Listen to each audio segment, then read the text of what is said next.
Boa noite. Não te enganes. Olhais para as coisas segundo as aparências? Se alguém confia de si mesmo que é do Cristo, pense outra vez isto consigo, que assim como ele é do Cristo, também nós do Cristo somos. Paulo, carta aos Coríntios, capítulo 10, versículo 7.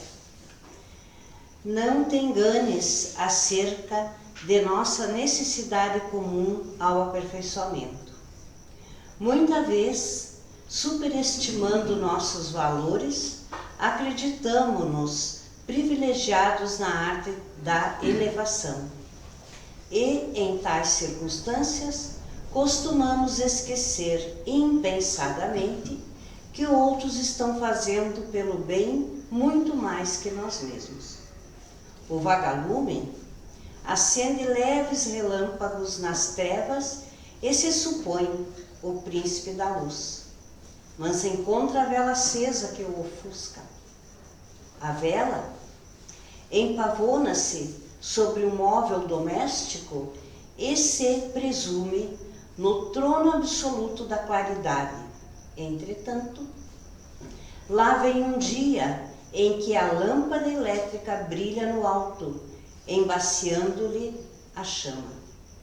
A lâmpada, a seu tempo, ensoberbece-se na praça pública, mas o sol, cada manhã, resplandece no firmamento, clareando toda a terra e empalidecendo todas as luzes planetárias, grandes e pequenas. Enquanto perdura a sombra protetora e educativa da carne, quase sempre somos vítimas de nossas ilusões. Mas voltando o clarão infinito da verdade, com a renovação da morte física, verificamos ao sol da vida espiritual que a providência divina é glorioso amor para a humanidade inteira.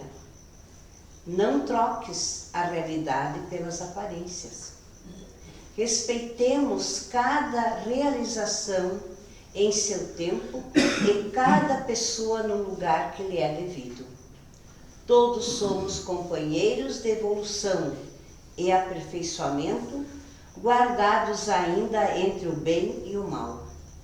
Onde acionarmos a nossa parte inferior, a sombra dos outros permanecerá em nossa companhia.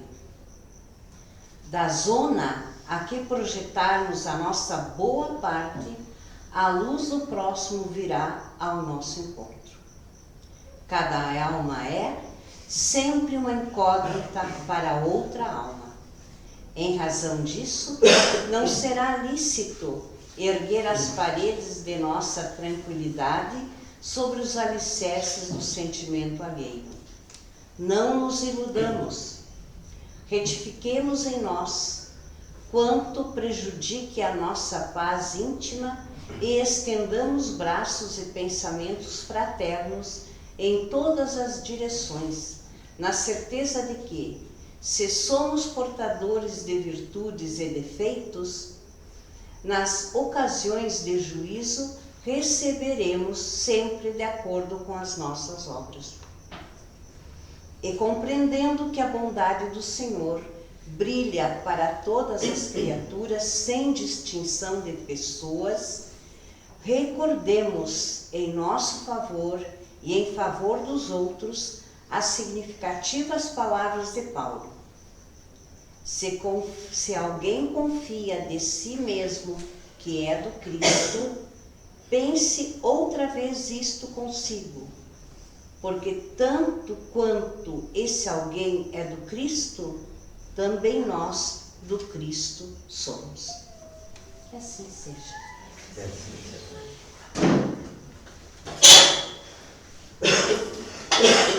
Boa noite a todos, que a paz os envolva.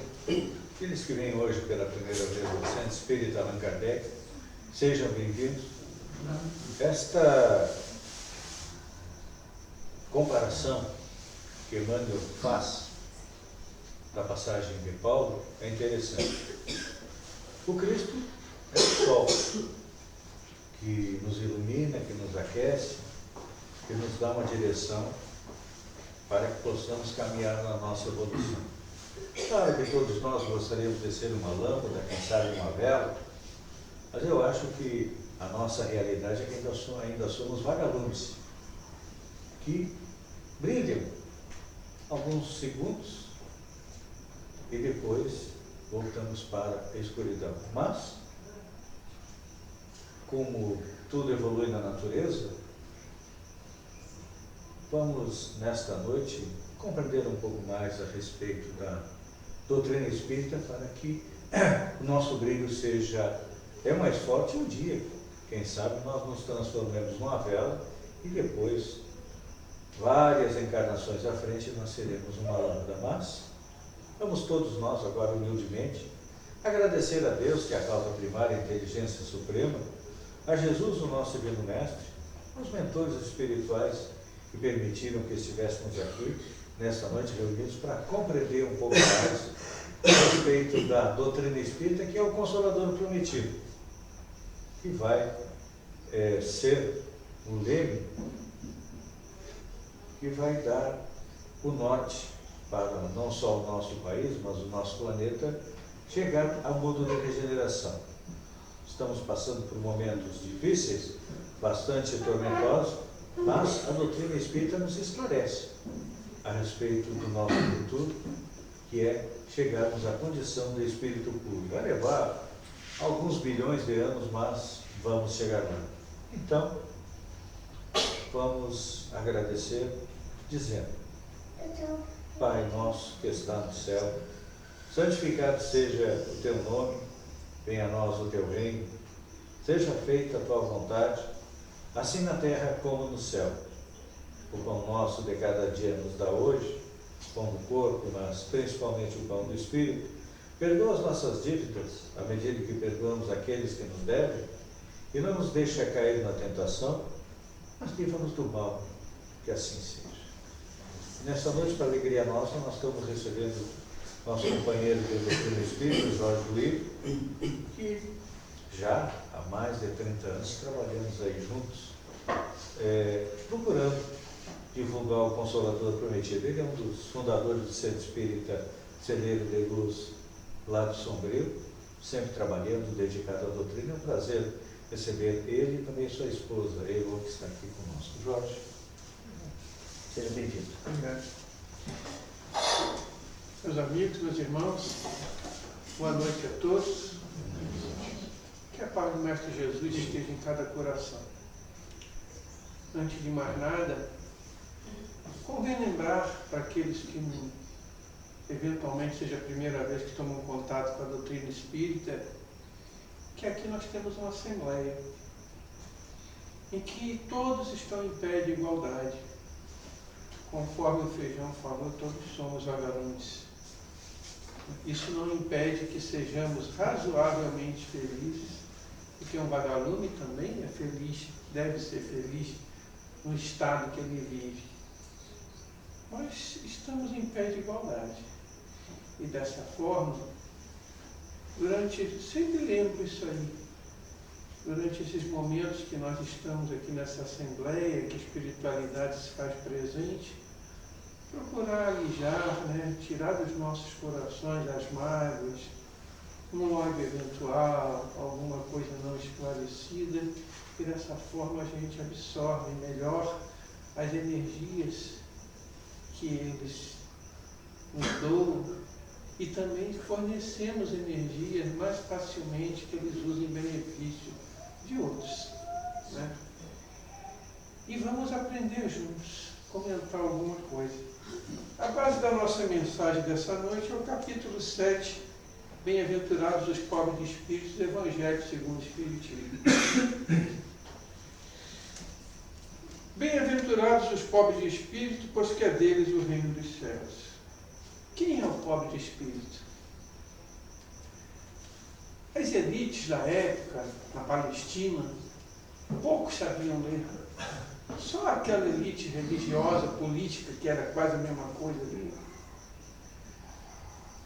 publicanos, que cobravam impostos, os fariseus, né? O pessoal da religião lá, o nome agora não. Sacerdotes. Hã? Sacerdotes. Os sacerdotes, né? Os sacerdotes, os levitas, de sorte que o povo mesmo ficava alijado disso aí, E eles tratavam o povo como os pobres de espírito. Eles achavam que o povo, como não sabia nada e eram pobres de espírito, que eles sabiam muito. Achavam aquele pouco que eles sabiam, achavam muito capazes, né? Se achavam muito capazes. E a gente sabe, a ciência prova isso, a história prova isso, que inclusive, a despeito da Bíblia, né? A despeito do que se fala de Salomão, quem construiu o templo de Salomão foram operários do que é hoje o Líbano, né? Ele contratava mão de obra, que o povo mesmo da parte sul era de agricultores, eles não tinham muito conhecimento técnico, né? As 10 tribos perdidas do norte da Samaria, depois foram espalhadas, se perderam, por isso que adquiriram esse nome. Mas, grosso modo, não eram assim tão evoluídos como se pensa, né? Pelo menos na época. Não devemos confundir esses humildes, que Jesus diz que vão para o reino dos céus, com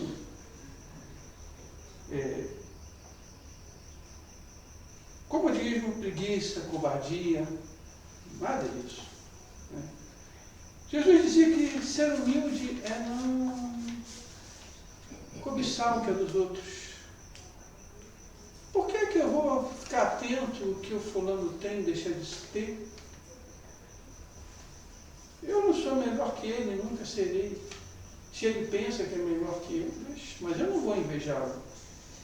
E nisso, a minha vibração, que eu sou um espírito, adquire um padrão mais positivo, mais adequado para o nosso conforto, para o nosso bem-estar e para o nosso crescimento. Tudo na natureza vibra, inclusive a nossa matéria e o eu profundo, eu espírito, que está ligado a essa matéria de carne aqui. E simples, né?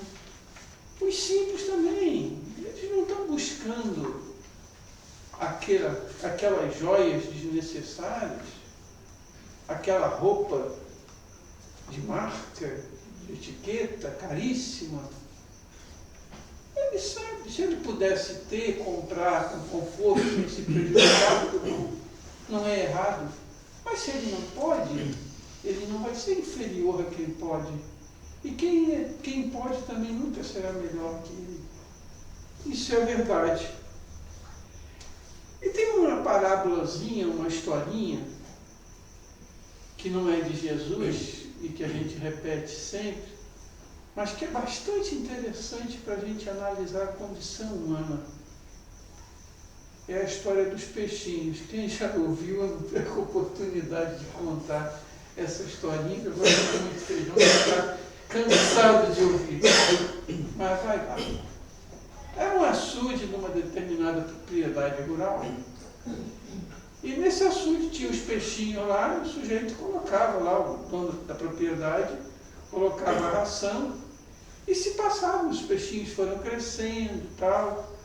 De vez em quando entrava uma cobra no açude, comia um peixinho, de vez em quando vinha uma águia, comia outro peixinho. Morreu fulano, morreu ciclano, conversavam entre eles, e a vida passava, sempre tinha comida, com conforto. Mas tinha um peixinho que era inconformado com aquilo. E aquele peixinho pensava assim, puxa, a vida é só isso, comer e morrer, e ficar nadando aqui, a única coisa que eu vejo é essa margem aqui cheia de lama, quando eu consigo botar um minutinho a cabeça fora d'água, eu só vejo uma graminha em volta do açude, mais nada. E o que tem lá? O que espera por mim? Eu vou ficar condenado nisso aqui a vida inteira? sem outro horizonte. E ele, que também era gordinho como os outros, resolveu fugir. Ele notou que tinha, explorar, né? Que tinha uma gradezinha que escoava a água para manter o nível do reservatório. E ele viu que se ele emagrecesse, ele ia conseguir escapar pelas grades. E os outros começaram a debochar quando ele teve que explicar por que não comia e por que emagrecia. Que nada, rapaz, você vai estar buscando loucura, aventura, a vida é só isso que nós temos aqui, ponto final. E ele foi, perseverou, emagreceu, passou pela grade, em princípio ele caiu num filete d'água e foi pulando ali naquela aguinha que caía, daqui a pouco pegou um regatinho maior, que já dava para dar uma nadadinha, de repente um riozinho maior, e foi cada vez um riozinho maior. E ele foi notando desde o começo que já deu para olhar para as margens, começou a ver extensão de grama, começou a ver umas galinhas, começou a ver umas vacas, uns bois, uns cabritos, umas árvores. O mundo realmente não é só aquilo. E daqui a pouco, quando ele viu, estava de frente para um rio maior e começou a ver um monte de peixes diferentes, parentes dele. Poxa, eu não sabia que eu tinha tanto parente, tanta gente assim. E quando ele viu, tinha uns barcos passando com barulho de motor, com barulho de remo, umas máquinas esquisitas com gente ali e tal. E foi aprendendo um monte de coisa. E daqui a pouco passou por baixo de uma ponte, daqui a pouco outra ponte com um trem passando por cima, e ele foi aprendendo que tinha um monte de coisa, daqui a pouco passou numa cidade, depois outra cidade, daqui a pouco um porto, uma cidade grande com um porto, navios imensos, ele se maravilhava com aquilo tudo, entrou no mar, viu baleia, viu peixes de todas as espécies, e resolveu voltar para contar aos parentes dele. Eu tenho obrigação de contar para os meus parentes as maravilhas que nos esperam e que vale a pena nós lutarmos para escapar dessas grades e progredirmos e não ficarmos naquela mesmice, achando que a vida é só aquilo.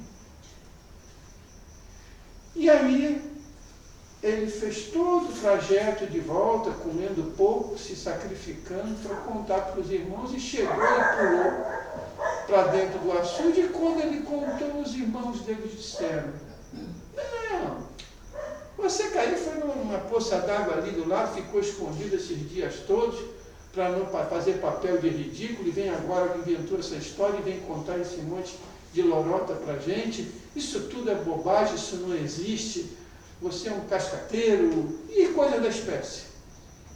E ele, desiludido, fez a obrigação dele, tornou a passar pela grade e foi para os rios, para os mares, conhecer o que o planeta permitia conhecer.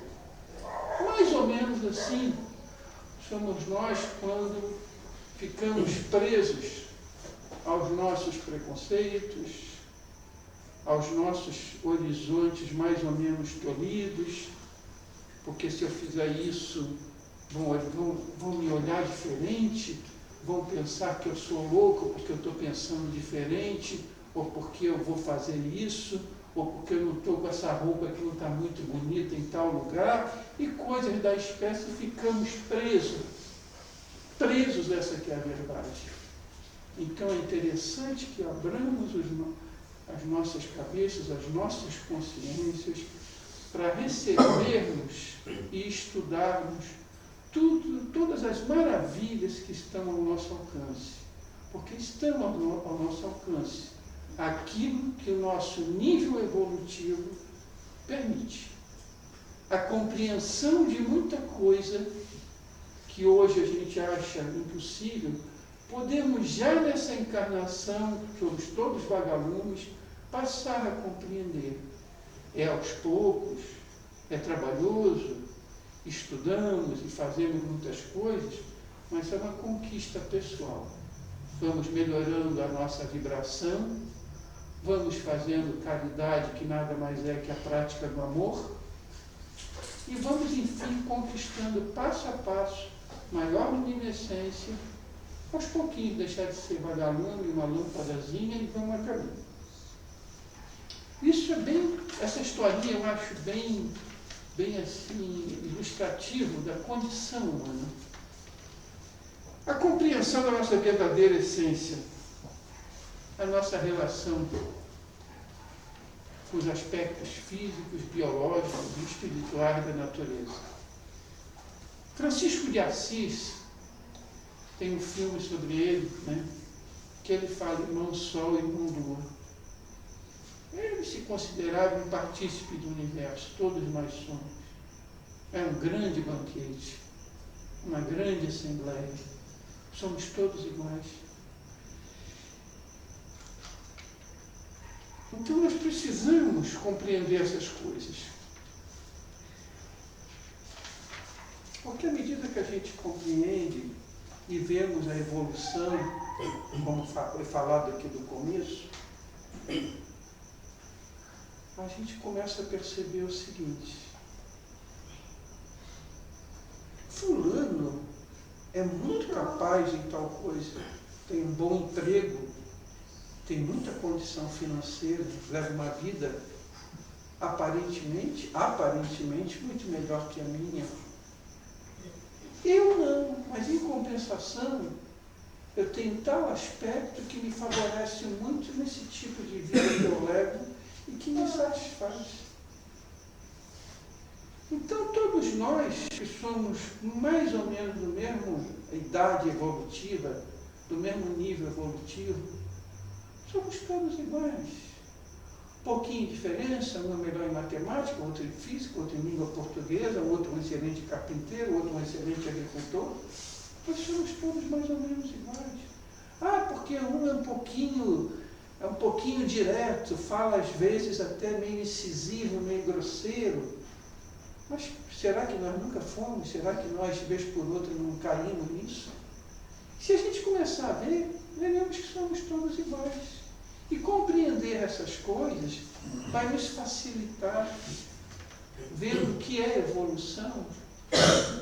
Quando recebemos uma agressão, que Jesus disse, dê um tapa, dê a outra face, não é por covardia, é compreender que não adianta discutir ou retribuir igual na hora.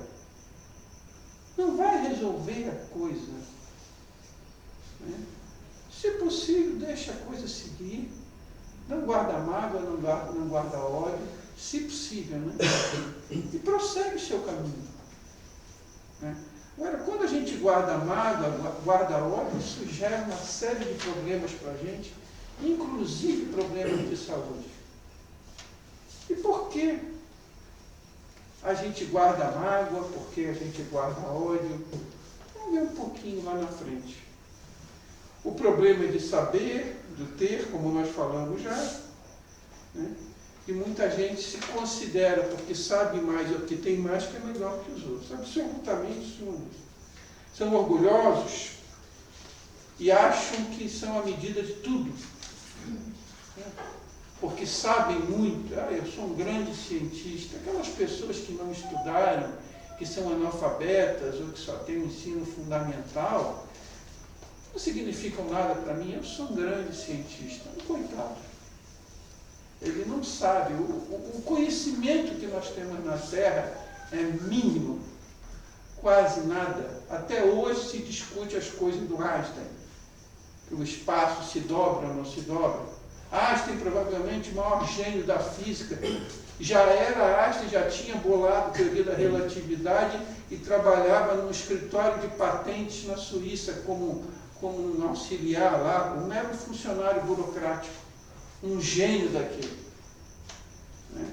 Então, muita gente aí que se arroga conhecimento, se julga melhor que os outros, não são, não. Agora, existem homens de saber que realmente são humildes, são caridosos e fazem caridade, trabalham para a humanidade. A vibração deles os leva a contato com a espiritualidade feliz, que até facilita o trabalho deles, dando inspiração. Porque as nossas conquistas já existem no espaço. Elas são transmitidas para a gente. Agora, não são transmitidas para qualquer um. São transmitidas para aqueles que realmente vão fazer uso, que realmente vão pôr em prática.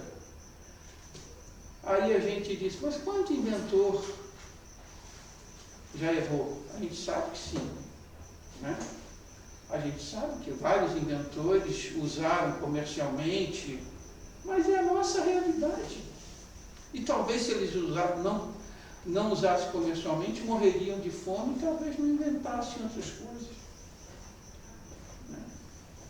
Então, isso favorece que vem de lá, né?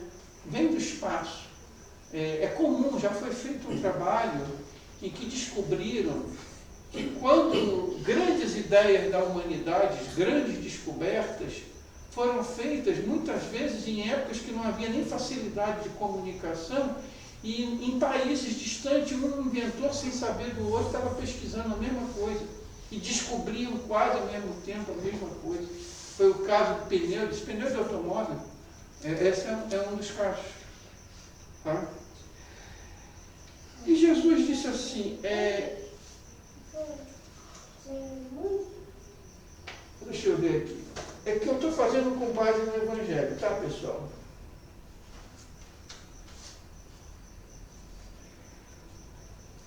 Por certa ocasião, os discípulos se aproximaram de Jesus e lhe perguntaram: quem é o maior no reino dos céus? Jesus, chamando assim o menino, colocou no meio deles e respondeu: digo-vos em verdade que se não converterdes e tornardes quase crianças, não entrarei no reino do céu. Aquele, portanto, que se humilhar e se tornar pequeno como essa criança, será o maior no reino dos céus. E aquele que recebe em meu nome uma criança, tal como acabo de dizer, é a mim mesmo que recebe. Todo mundo sabe que Jesus falava com parábolas. Quem é a criança? A criança é um ser humano, pode ser até um adulto, mas que não tem a malícia, que não tem a má fé, que está tratando, como se diz, o povo diz, de cara lavada, sem esconder, sem terceiras intenções. É tratar com caridade, inclusive os orgulhosos, os humildes e os orgulhosos também. Porque eles lá na frente vão encontrar a realidade, vão descobrir que o orgulho não vale a pena. Isso melhora o nível vibratório de todos e atrai simpatia do mundo espiritual e material. Toda boa atitude, toda boa ação, todo bom pensamento, todo bom sentimento, toda boa atitude atrai coisas boas, porque nós sintonizamos automaticamente com as faixas amorosas. Agora eu vou dar um cortezinho aqui. Para quem não é adepto da doutrina espírita, é a primeira vez que coloca o pé no centro espírita, fica difícil às vezes compreender certas coisas. Mas vamos fazer de conta o seguinte: todos nós sabemos que no momento nós temos vários sinais de estação de televisão cruzando aqui. Basta sintonizar que pega. Né?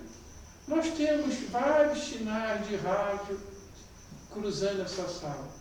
Basta sintonizar que pega. Telefonia, internet, tudo que nós imaginamos. Né? Radar não, que está muito baixo para pegar radar. Mas está aqui. Aí a gente se pergunta, são formas de informação inteligentes? São. A gente põe um aparelho, decodifica e aquilo fica inteligente. Por que não uma vida inteligente? Por que não um mundo organizado paralelo ao nosso? A ciência começa a admitir isso. Os cientistas já estão falando isso. Só que a hora que eles baterem o martelo, aí a ciência se funde com a religião. E todas as religiões são boas, todas as religiões são de Deus.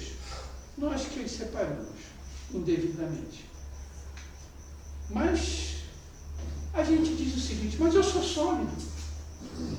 Não posso estar transitando no espaço como se fosse um sinal de rádio e televisão.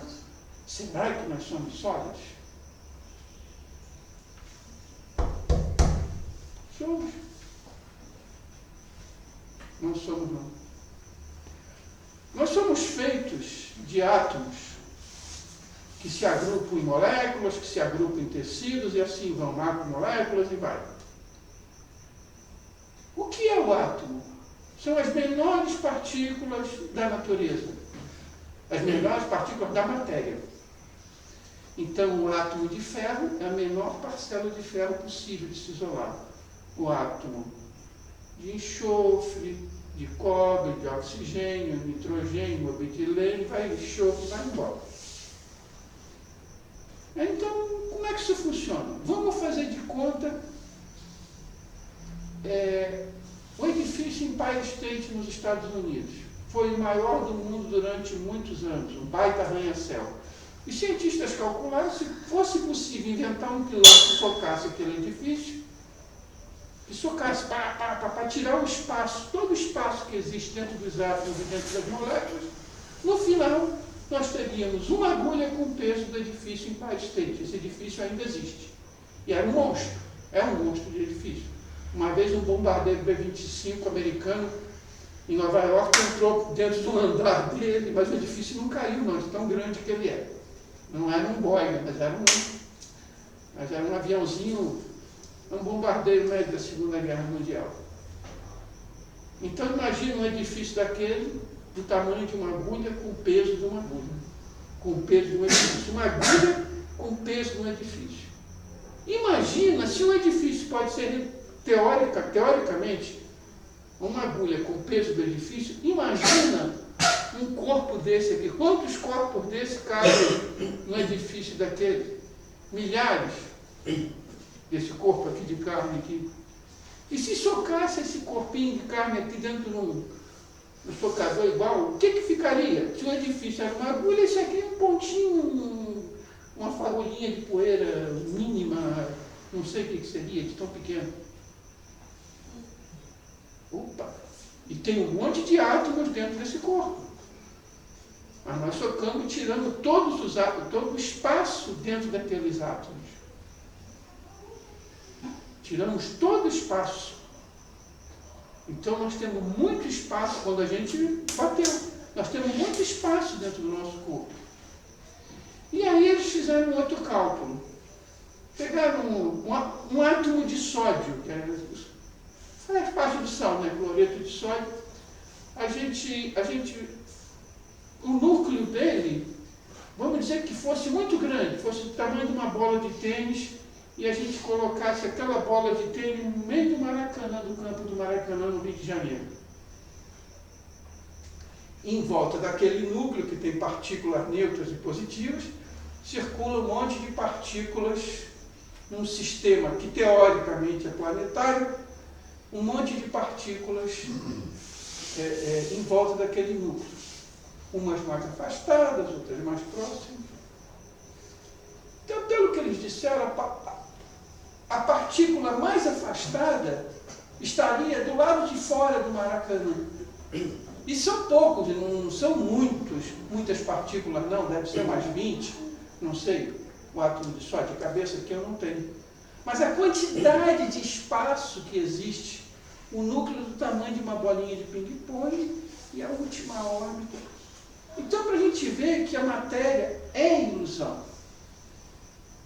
E se essa carne toda é possível perder, ser reduzida a esse mínimo, por que não pode existir espírito? Por que não pode existir essa energia inteligente que a gente chama de espírito? Meus irmãos, 600 anos antes de Cristo, um filósofo na Grécia, eu estou até derivando, Feijão, mas eu acho que precisa. Me perdoe aí por estar aparentemente divagando, mas eu estou sinceramente achando que a gente precisa. 600 anos antes de Cristo, um sujeito chamado Demócrito, ele já falava no átomo, o que foi ignorado pela humanidade dali para frente. Só agora, no meio do século XIX, 1850, por aí, começaram a pensar. Então, por volta de 1900, já era aceito o átomo. E de 1900 para cá, eles descobriram, além dos elétrons, prótons e nêutrons, mais 100 partículas subatômicas. Olha quanto nós temos que aprender. Por que não existe espírito? Por que não existe vida inteligente além disso? É só isso que existe.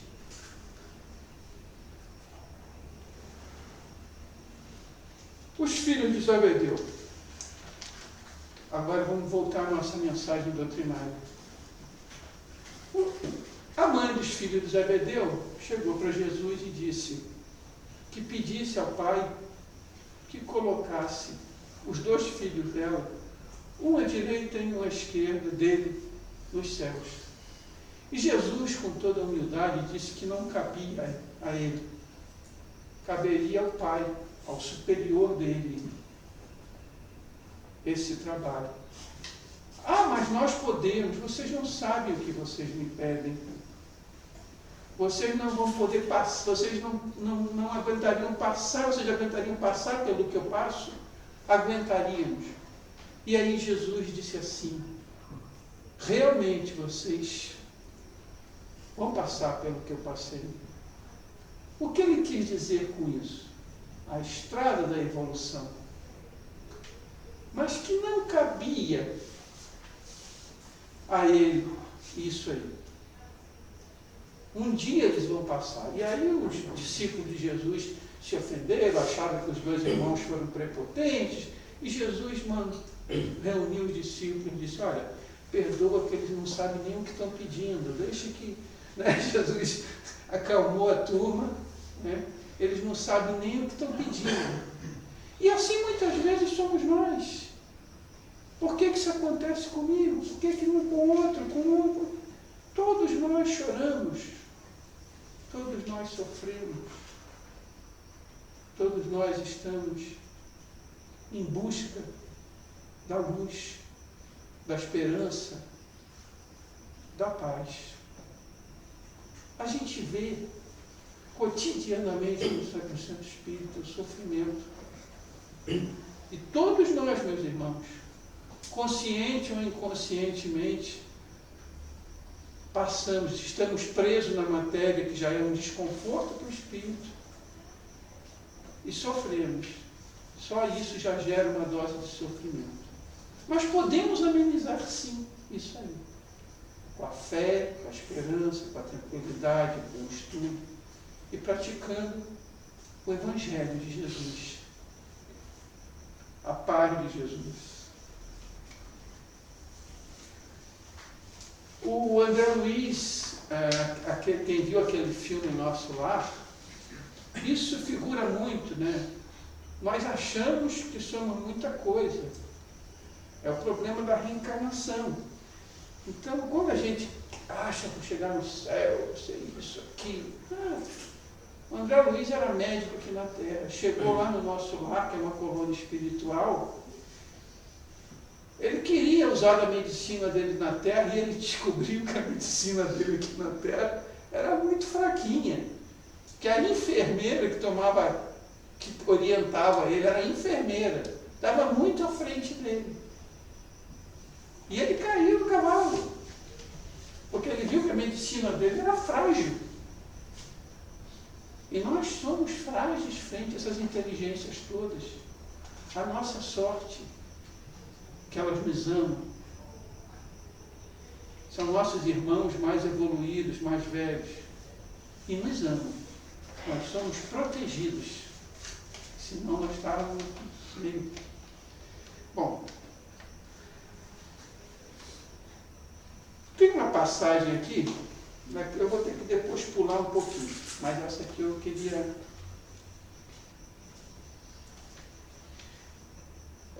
Jesus entrou lá na casa de um fariseu para fazer as refeições que eles tinham, aqueles costumes deles. Lá tinha um monte de gente, ele notou que muita gente pegava o lugar na cabeceira da mesa. E aí ele comentou, quando fores a uma boda, uma festa, procure os últimos lugares, para que o dono da casa não venha te dizer, se tu pegar os primeiros, por favor, Vá lá para os últimos lugares, que eu tenho um convidado de honra aqui, que eu preciso do seu lugar. E você vai ficar envergonhado. Então pega o último lugar. Pega o lugar mais humilde, mais simples. É isso que Jesus quer dizer. Tem uma historinha, e aí a interpretação diz: aquele que se elevar será rebaixado. Nesse momento, provavelmente, nós temos um monte de irmãos nossos exercendo funções humildes no planeta, alguns rindo, outros tristes, mas conformados, e outros com orgulho acirrado, revoltados, mas fazendo o que precisam comer. E que foram grandes gênios no passado, aqui no planeta e fora do planeta. Mas usaram mal a inteligência. E estão em encarnações expiatórias, se sentindo humilhados, aprendendo a amar. Aprendendo a ser humilde, que é o tema. Foi da leitura, foi do comentário do Feijão, e eu acredito que seja esse tema aqui. E tem uma história também bem interessante de um espírito que veio numa condição de saúde não muito favorável, tinha dificuldades cognitivas e tal. Antes de mais nada, não podemos rotular nada. Não é que nós vimos tal pessoa com tal doença que ele cometeu tal crime ou tal coisa em encarnações passadas. Não podemos raciocinar de forma nenhuma dessa forma. Cada caso é um caso específico. Ah, fulano é assim, está passando por isso, então ele fez isso em outra encarnação. Esqueçam. Isso não existe. Cada um tem uma necessidade específica. Mas esse espírito passou por uma encarnação dolorosa, assim, não deixava de ser dolorosa, mas a família o amava muito. Ele era uma criança com dificuldades físicas, intelectuais, bem prejudicado. Mas a família o amava muito. E, na verdade, ele foi um médico que, na guerra, ele e mais dois médicos, um era companheiro dele e o outro ele conheceu já na guerra, os três acabaram descontando nos adversários, nos feridos adversários. Em outras palavras, deixaram de ser médicos com os feridos adversários, se comportaram como soldados vingativos. Que até um soldado, mesmo que não seja médico, não mata um prisioneiro gratuitamente. A Convenção de Genebra é bem clara sobre essas coisas. Né? Mas eles fizeram isso e ficou, ninguém descobriu. Quando eles morreram na própria guerra, quando o inimigo chegou perto, o bombardeiro, aquelas coisas, desencarnaram, passaram muito tempo naquele cenário e foram resgatados. Ele, por conta do remorso que ele sentia, ele veio naquela condição. Ele veio naquela condição especial para começar a se recuperar. Porque o perispírito dele, que é o corpo físico, para quem não sabe, o corpo espiritual, o espírito é uma bola de luz que está dentro de um macacão de energia que parece um corpo humano. O meu perispírito é mais ou menos parecido comigo aqui, conforme as possibilidades. De repente pode só aparecer só uma nuvem, mas de repente pode aparecer tudinho aqui, igualzinho. Mas ele prejudicou todo o perispírito dele. Então ele vem numa encarnação assim para se ajustar. Não é vingança divina. Deus não se vinga de ninguém, nem tem necessidade de se vingar de ninguém. Por Deus todos nós aprenderíamos sem sofrer. Mas nós é que na nossa marcha de evolução acabamos buscando sofrimento. Um dos colegas dele reencarnou, mas não se deixou levar tanto pelo remorso, mas compreendeu um erro, mas já foi logo como médico para trabalhar pelos pobres em lugares carentes. Por isso, se encontrar um médico num lugar carente, ninguém vai pensar que foi um criminoso de outra encarnação. Nem pensar. E o outro se revoltou, mas também não teve remorso, não prejudicou o perispírito dele, mas veio trabalhar numa situação aqui que era um insatisfeito na vida, sempre correndo atrás da máquina e nunca estava feliz, mas todos restaurando o seu perispírito. Então, às vezes a gente se julga muita coisa, porque é isso, é aquilo, acha que pode fazer o que quiser. Nós temos uma responsabilidade, cada um, até pelo nosso conhecimento. Até o nosso conhecimento que nós temos uma responsabilidade e uma obrigação.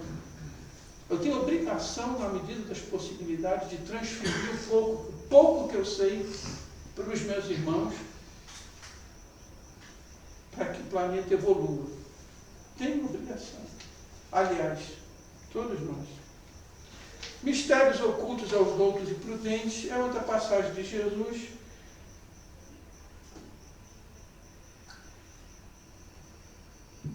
em que ele dá graças a Deus por revelar coisas simples. Né?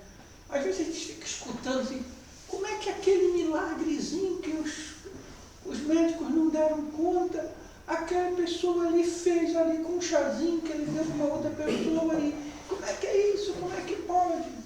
Mistérios ocultos aos doutos e prudentes. Né? Quem são os doutos, quem são os prudentes? São aquelas pessoas vaidosas, crentes do seu saber, que não acreditam em Deus, que isso é coisa para gente que não tem com o que se ocupar. Eu tenho pilhas de livros, pilhas de conhecimento para estudar, não vou perder meu tempo com essas coisas. E se perde muita coisa, porque cada dia mais está se abrindo a fronteira do desconhecido. Cada dia mais nós estamos vendo que o orgulho, pelo pouco que nós acreditamos que conseguimos em termos de conhecimento de ciência, é nada perto do infinito que está pela nossa frente.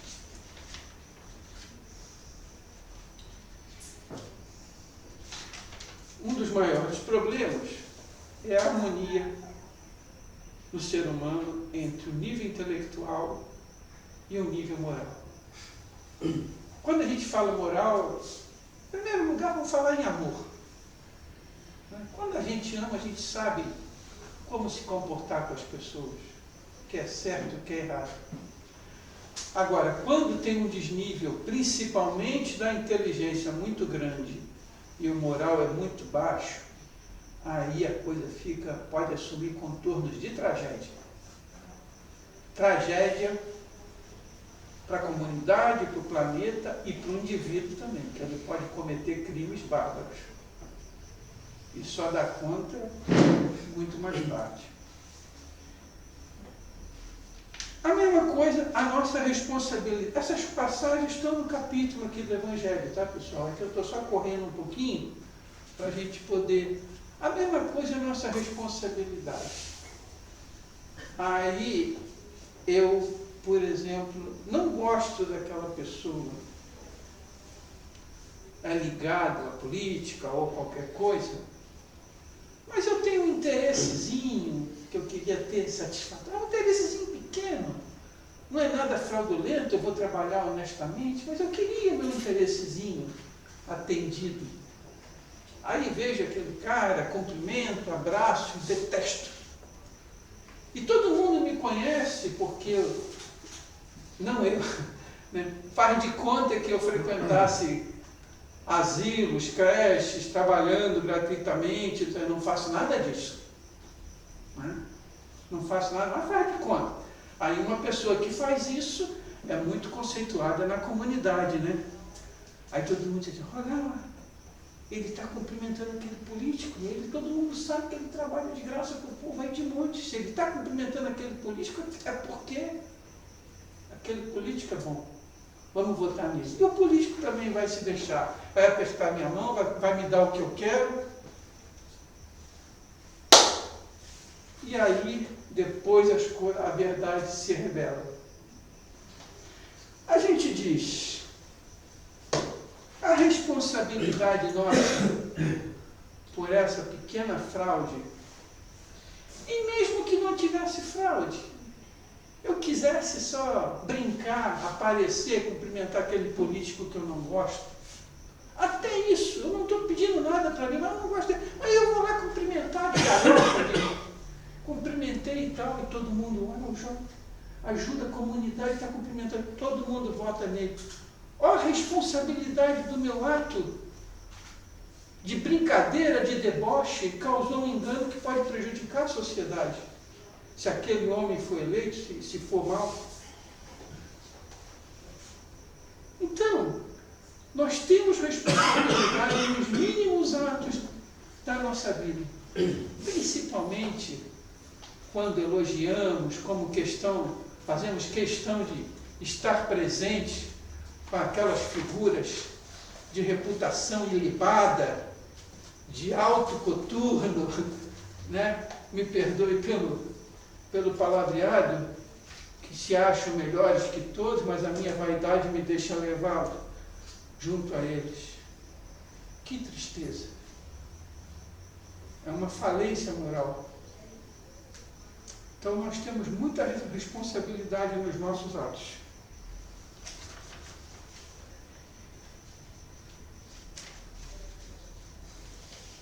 Missão do homem inteligente na terra. Não vos ensoberbais do que sabeis, porquanto esse saber tem limites muito estreitos no mundo em que habitais. Não sabemos nada. Isso serve para todos nós. Não vamos entrar, senão a gente vai atrasar muito, mas já foi bastante comentado aqui. Eu teria que ler a última página de um livrinho chamado Evolução em Dois Mundos. Só que eu não achei o livro lá em casa. Tem lá um monte de livro lá e eu não achei. Cada vez que a mulher mexe lá, depois a gente se encontrar, é uma tristeza. Então vai ficar assim a leitura final. Nós fizemos aqui, né, o capítulo 7, né, Bem-aventurados os pobres de espírito do Evangelho segundo o Espiritismo. Procuramos ser razoavelmente fiéis, ilustrando com algumas historinhas. Esperamos que seja útil. Porque quando a gente, não vai ser útil agora, mas quando a gente começa a pensar sobre aquilo, ou vamos atrás do livro, do capítulo, estudar e pensar, nós vamos paulatinamente melhorando. Nos melhorando como tal, né? E aí, como a doutrina espírita, ela é baseada, né, no livre-arbítrio, nas conquistas pessoais de cada um. À medida que nós vamos melhorando a nossa vibração, lentamente vamos nos tornando mais felizes, lentamente vamos ficar mais acessíveis ao socorro da espiritualidade que nos ama muito. Meus irmãos, eu espero sinceramente que a mensagem doutrinária da noite tenha sido produtiva, que chegue em cada coração e que, acima de tudo, todos aqui presentes, os dois planos, saiam daqui, inclusive eu, num estado melhor do que chegou. Muito obrigado a todos e uma boa noite.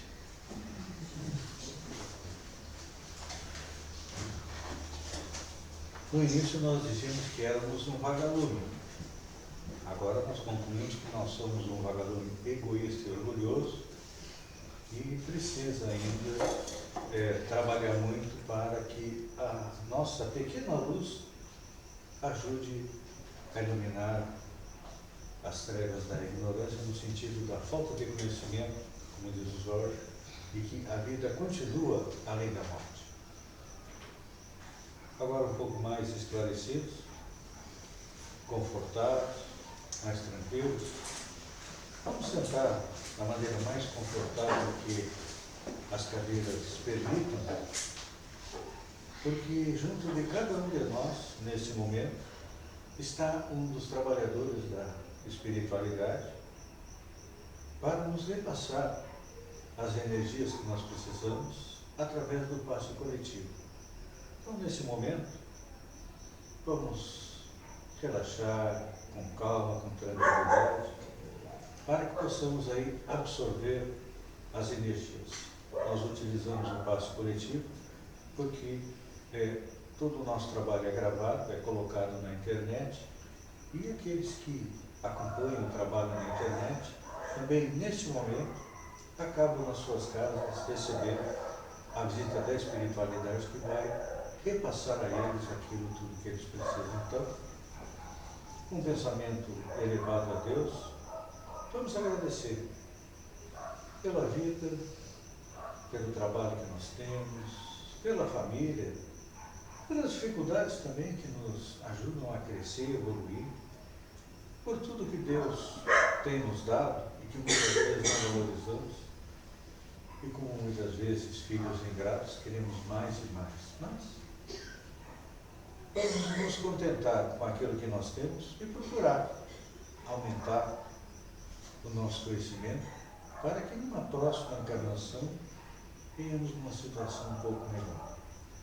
Pedir que a nossa oração também vá até os nossos lares, as nossas famílias, onde lá nós temos as nossas maiores alegrias, mas também temos as nossas dificuldades de relacionamento, porque sabemos que existem dois tipos de família, pelos laços do espírito e pelos laços do corpo, onde nós recebemos aqueles espíritos com quem nós tivemos dificuldades de relacionamento nas vidas anteriores e hoje vivemos juntos para quê? Para aprender a nos amar, para aprender a conviver da maneira melhor. Pedir que a nossa oração também vá até as prisões, aos hospitais, até aqueles que estão sem uma casa, sem um trabalho, aqueles que têm ideias suicidas, que eles possam ter alguém que estenda a mão para que eles não tirem a sua própria vida, porque o quinto mandamento que Moisés nos trouxe disse: não matarás.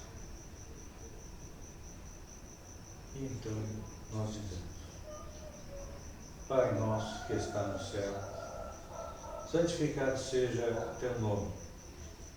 Venha a nós o teu reino, seja feita a tua vontade, assim na terra como no céu. O pão nosso de cada dia nos dá hoje, o pão do corpo, mas principalmente o pão do Espírito. Perdoa as nossas dívidas à medida que formos perdoando aqueles que nos devem, e não nos deixe cair na tentação, mas livra-nos do mal. Que assim seja. Que a paz bom a todos. Tem água frutificada ali, que vai ser distribuída pelos nossos companheiros. Vamos ver.